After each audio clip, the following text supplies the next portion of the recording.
નમસ્કાર દર્શક મિત્રો, એસડી ન્યૂઝ ગુજરાતી ચેનલ પર આપનું સ્વાગત છે અને હું આપની સાથે વૈશાલી પુવારુ કરીશું નજર આજના સમાચારો પર। તાપી વ્યારાથી ગુજરાત રાજ્ય બાળ અધિકાર સંરક્ષણ આયોગે વ્યારાના બાળ સંરક્ષણ ગૃહની મુલાકાત લઈને સંતોષ વ્યક્ત કર્યો હતો।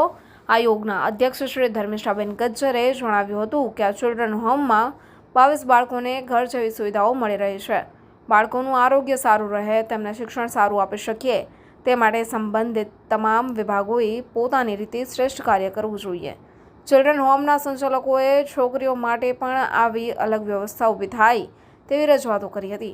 આયોગના સચિવ શ્રી ડૉક્ટર ડી કાપડિયાએ જણાવ્યું હતું કે બાળકોનું પુનર્વસન થાય માટે શિક્ષણ અંગે જાગૃતિ આવે અને બાળકોને ITI કે અન્ય ટેકનિકલ કોર્સ કરાવીને તેઓ પોતાની રીતે પગભર થાય તેવા પ્રયાસો કરવા સૌને સૂચન આપ્યું હતું। આયોગની મુલાકાત મેળાએ શિક્ષણ અધિકારીશ્રીએ, સમાજ સુરક્ષા અધિકારી, અન્ય વિભાગોના અધિકારીઓ તેમજ સખી વન સ્ટોપ સેન્ટરની બહેનો ઉપસ્થિત રહ્યા હતા।